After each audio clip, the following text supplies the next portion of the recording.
Yo, hello guys, pada kesempatan kali ini Mimin akan merekap alur cerita dari Donghua di Moren atau dalam versi Inggrisnya berjudul The Devil Rings, yang dimana inti dari Donghua ini memfokuskan pada cerita sebuah cincin terkutuk yang dapat mengeluarkan Titan di dalamnya. Oke, tanpa memperpanjang spoiler, langsung saja kita masuk ke ceritanya.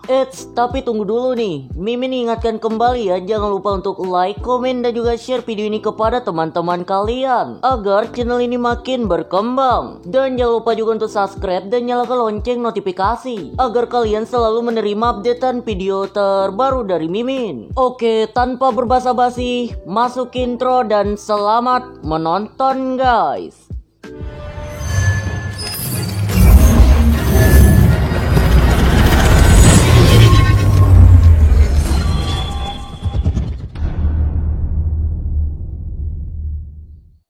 Alkisah pada zaman dahulu, tepatnya pada era kekuasaan benua Dixin, berdirilah dengan kokoh dua dinasti besar, yaitu dinasti Zhou pada benua Jiva yang dipimpin oleh Raja Wu, dan dinasti Sheng dari benua Dixin yang dipimpin oleh Raja Zhou. Dikarenakan perbuatan brutal yang sering dilakukan oleh Raja Zhou, maka Raja Wu pun memerintahkan para prajuritnya untuk menggulingkan kekuasaan dari Raja Zhou. Tapi tak tinggal diam, Raja Zhou pun kini berniat untuk menggulingkan kekuasaan Raja Wu juga, dengan ia membawa 170.000 pasukan terbaiknya. Dan sejarah akan mengingat dan mencatat bahwa pertarungan epik ini dinamakan sebagai pertarungan Muye.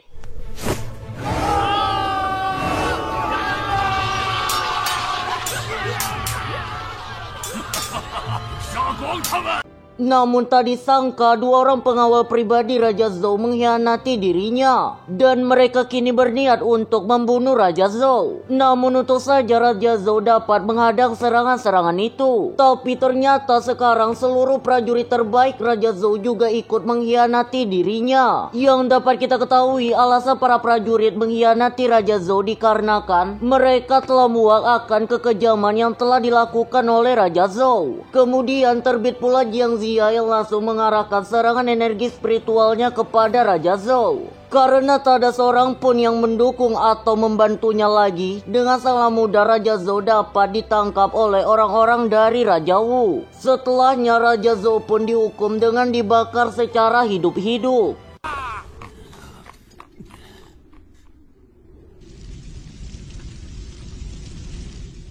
Sepintas dapat terdengar nih pada saat sesi pembakaran itu, Raja Zhou mengatakan, aku tidak akan pernah mati, dan kalian lihatlah, aku akan kembali untuk membalas dendam. Setelah itu kita beralih scene pada zaman sekarang, yang dimana dapat terlihat ada seorang pemuda yang tampan dan rupawan bernama Ketua Bai. Yang dimana pada saat ini Ketua Bai sedang menceritakan sejarah berhasilnya dinasti Zhou menggulingkan kekuasaan dari dinasti Sheng. Kemudian Ketua Bai juga menunjukkan kepada para mahasiswa bahwa terdapat sebuah patung perunggu yang berhasil ditemukan oleh para penggali yang berlokasi pada situs-situs Buye. Yang mana dapat kita ketahui pula patung itu merupakan patung Raja Zhou dari dinasti Sheng. Sepintas ada seorang mahasiswi yang sangat heran mengapa patung perunggu Raja Zhou itu mengenakan sebuah cincin. Lantas Ketua Bai pun menjawab bahwa sebelumnya para peneliti juga pernah mencoba untuk meneliti hal tersebut, dan mereka menyimpulkan bahwasannya cincin itu sangat penting bagi benua Dixin. Sementara jika ada yang menanyakan keberadaan dari patung perunggu ini, Ketua Bai pun menjawab bahwa keberadaannya itu ialah masih abu-abu. Kita beralih sisi, dapat terlihat pula MC kita yang sedang tertidur pulas. Tapi ada seorang teman sebangkunya bernama Liu Fugu yang meminta bantuan kepada MC kita, yaitu untuk MC kita menjadi kelinci percobaan atas artefak yang baru saja Fugui dapatkan. Tapi dengan spontan MC kita menolaknya karena hari ini ia sangat sibuk. 不急，你再好好考虑考虑。 Beralisin di sini dapat kita ketahui nama MC kita ini ialah Xiao An. Tapi biar lebih akrab lagi nih kita panggil aja Xiao Tian. Yang mana sekarang Xiao Tian sedang menjenguk ibunya yang terbaring sakit. Di sini dapat kita ketahui pula bahwasannya ayah dari Xiao Tian ini telah menghilang selama 5 tahun ke belakang. Tepatnya momen itu terjadi pada saat ayah Xiao Tian menggali di Gunung Wuyi. Belum lama Xiao Tian berbicara dengan ibunya, datanglah seorang suster yang langsung meminta Xiao Tian untuk bertemu dengannya. Yang mana dapat kita dengar suster itu meminta biaya rumah sakit dari ibu Xiao Tian. Karena jika dibiarkan saja lama-kelamaan kondisi ibu Xiao Tian akan semakin memburuk. Terlihat nih Xiao Tian yang dilanda kebingungan karena ia tak memiliki uang. Akhirnya ia menerima tawaran pekerjaan dari Fugui, yaitu menjadi kelinci percobaan dari suatu artefak kuno. Setelahnya kita dibawa pada saat Xiao Tian telah menemui Liu Fugui. 胖子，你在哪？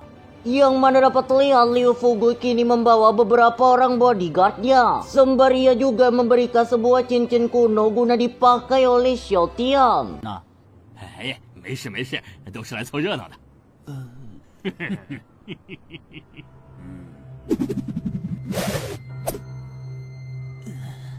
给。 Sepintas setelah melihat cincin itu, Xiao Tian pun menyadari kalau cincin itu merupakan cincin dari Raja Zhou dari dinasti Sheng. Alhasil karena mengetahui hal tersebut, Xiao Tian pun kini mengurungkan niatnya untuk menjadi kelinci percobaan Liu Fugui. Tapi tak menyerah, Liu Fugui kini memberikan sebuah penawaran yang tak mungkin bisa ditolak oleh Xiao Tian. Yaitu jika Xiao Tian memakai cincin itu, maka Liu Fugui akan membayar seluruh uang rumah sakit dari ibu Xiao Tian. Di tengah proses tawar-menawar itu, terbitlah seorang kameramen cewek yang memiliki body bag gitar Spanyol ya cuy. Yang dimana karena melihat nona itu, muka-muka mesum dari Xiao Tian udah mulai kelihatan nih cuy.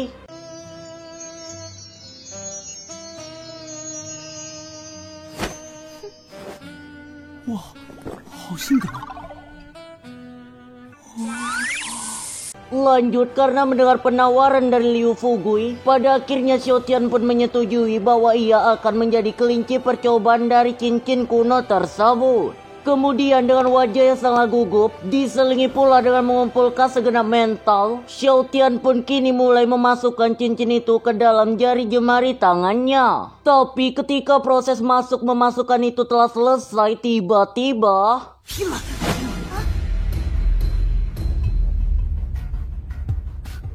Bukannya keluar monster seperti yang telah dirumorkan pada artefak kuno atau cerita-cerita kuno, malahan tanda-tanda kehidupan pada cincin itu sangatlah tak terlihat. Maka Liu Fugui menyimpulkan bahwa ia telah ditipu untuk kedua kalinya oleh orang-orang dalam pasar gelap. Namun sebelum itu dapat terdengar nih, Xiao Tian menanyakan apakah Liu Fugui akan tetap membayar biaya rumah sakit dari ibu Xiao Tian. Dan dengan gentleman Liu Fugui mengatakan sebagai seorang lelaki ia akan menepati semua janjinya. Setelah itu entah kenapa Xiao Tian merasakan sakit pada tubuhnya. Dikarenakan ia penasaran, Liu Fugui pun langsung mendekati tubuh Xiao Tian. Dan tanpa sengaja Liu Fugui melihat ada sebuah monster lidah kanibal di dalam mulut Xiao Tian. Yang dimana monster lidah kanibal langsung memutilasi tangan Liu Fugui di tempat itu juga. 这什么鬼啊！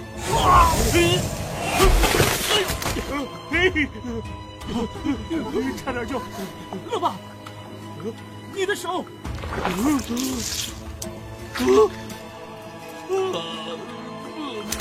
Tak sampai di situ, monster lidah kanibal kini telah bertransformasi tubuh menyerupai tubuh seorang titan tapi bertubuh kecil. Ya sebenarnya nggak kecil-kecil banget cuy, tingginya itu kayak manusia normal biasa.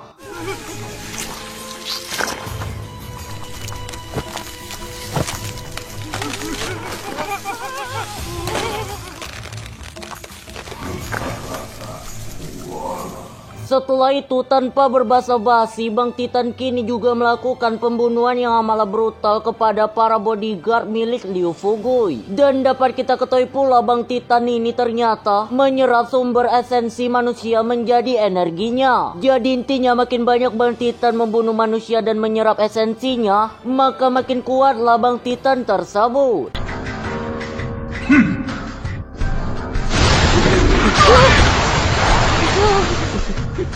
Kita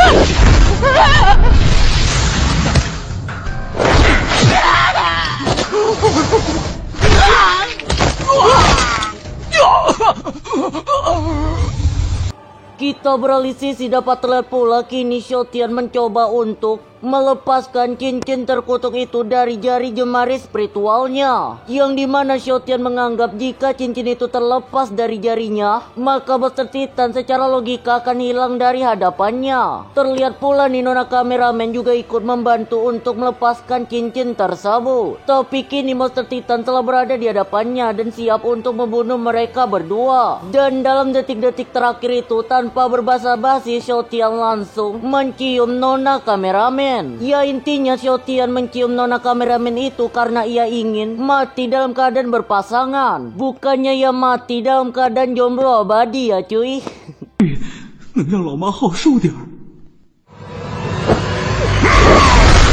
Oke cuy, sekian dulu pembahasan Mimin mengenai alur cerita dari Donghua Jimoren. Oh iya, Mimin juga lupa nih guys, Donghua Jimoren ini tahu rilisnya itu sekitar tahun 2016an ya cuy. Jadi oleh karenanya grafiknya itu nggak sebagus Donghua terbaru pada tahun ini.